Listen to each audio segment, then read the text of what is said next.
વડોદરામાં વગર ચોમાસે રોડ ઉપર ભૂવો પડવાનો સિલસિલો યથાવત છે। આ કોટા બાદ હવે કારેલીબાગ બુડા સર્કલ પાસે ભૂવો પડ્યો છે। એક વ્યક્તિ સમાઈ જાય તેટલો મોટો આ ભૂવો છે। ભ્રષ્ટાચારના કારણે ભૂવો પડતો હોવાનો દાવો કરવામાં આવી રહ્યો છે। કોર્પોરેશનની કામગીરી ઉપર અનેક સવાલો ઊભા થઈ રહ્યા છે।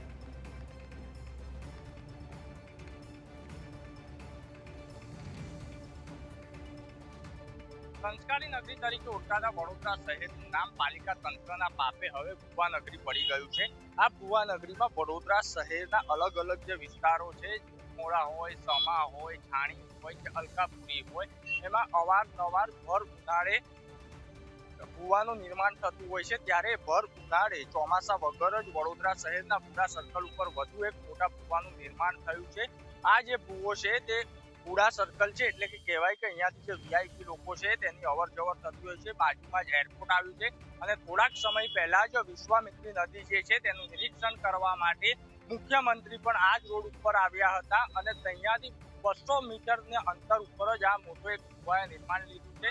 ત્યારે કંઈ ને કંઈ જે પાલિકા તંત્રમાં ભ્રષ્ટાચાર ચાલી રહ્યો છે, જે રોડ બનાવવાની કામગીરી હોય છે તેમાં હલકી ગુણવત્તાની સામગ્રી વાપરવામાં આવે છે, તેના લીધે આ ભૂવો પડતો હોય તેવી ચર્ચાઓ ચાલી રહી છે। ત્યારે જે સામાજિક કાર્યકર છે તેમની સાથે વાત કરીશું। કમલેશભાઈ, વધુ એક વડોદરા શહેરમાં ભૂવાનું નિર્માણ થયું છે।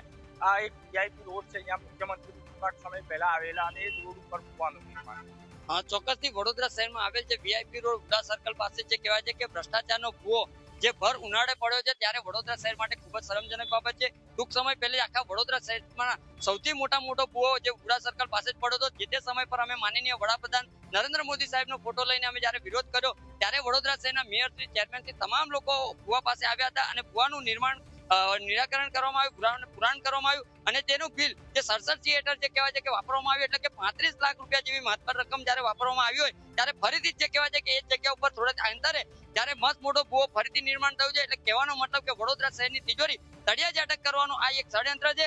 એટલે જે તે સમય પર જે કહેવાય છે કે વડોદરા શહેરના મ્યુનિસિપલ કમિશનર સાહેબ જે દિલીપ રાણા હતા, તેઓ આખા વડોદરા શહેરની અંદર કાણા કરીને ગયા હોય તેમ સ્પષ્ટપણે જોવા મળ્યું છે। હવે આવનારા દિવસોમાં એટલે કે હાલમાં જે વડોદરા શહેરના મ્યુનિસિપલ કમિશનર સાહેબ છે રાજાબાબુ છે, હવે રાજાબાબુ પર અમે એક વિશ્વાસ રાખીએ છીએ કે આવા અધિકારીઓને તાત્કાલિક ધોરણે સસ્પેન્ડ કરે અને આવા કોન્ટ્રાક્ટરોને બ્લેકલિસ્ટ કરે, કારણ કે વડોદરા શહેરની તિજોરી તળિયા ઝાટક કરવાનું જે ષડયંત્ર રચ્યું હોય, ત્યારે આવા અધિકારીઓને તાત્કાલિક ધોરણે સસ્પેન્ડ કરે અને આ કામગીરી વહેલામાં વહેલી તકે પૂર્ણ કરે તેવી આ જે ભૂવો છે, આજુબાજુ અહીંયા ખાણીપીણીના સ્ટોલ આવેલા છે, શોપિંગ મોલ આવેલા છે અને અહીંયા એરપોર્ટ બી છે, અવર જવર સૌથી વધારે રહેતી હોય છે અહીંયા। અને આજે તો રવિવાર છે, સૌથી વધારે કેટલું ભયજનક છે આ વડોદરા શહેરનો બુડા સર્કલ જે કારેલીબાગ વિસ્તાર છે, આ 24 કલાક ધમધમતો છે। બાજુમાં જ રાત્રિ બજાર આવેલું છે, એટલે રાત્રિના સમયે પણ આ બજાર જે કહેવાય છે કે ચાલુ હોય છે અને અહીંયા રોડ પરથી અવર જવર કરતા હજારોની સંખ્યામાં લોકો અવર જવર કરતા હોય છે।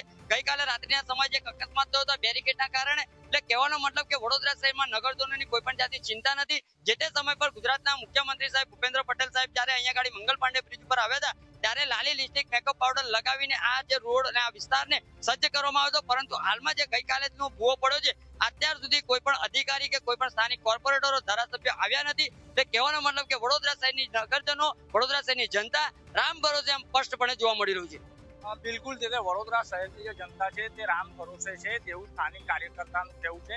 પરંતુ સૌથી મહત્વની બાબત એ છે કે જો ચોમાસું હોય ત્યારે પાણી જમીનમાં ભરાઈ જતું હોય છે, જેની માટે માટી જે નીચે હોય છે તે ખસી જતી હોય છે। પરંતુ અત્યારે તો ઉનાળો છે અને ઉનાળાની અંદર આવો ભૂવો પડે તો સ્પષ્ટપણે કહી શકાય કે જે કામગીરી કરવામાં આવે છે, વિકાસના નામે જે ડ્રેનેજની લાઈનો છે, પાણીની લાઈનો નાખવામાં આવે છે, તેનું નિર્માણ યોગ્ય રીતે કરવામાં ના આવતું હોવાના કારણે આ ભૂવો નિર્માણ થઈ રહ્યો છે। કેમેરામેન અંકિત કોન્સિકર સાથે પ્રશાંત ગજ્જર, ન્યૂઝ કેપિટલ, વડોદરા।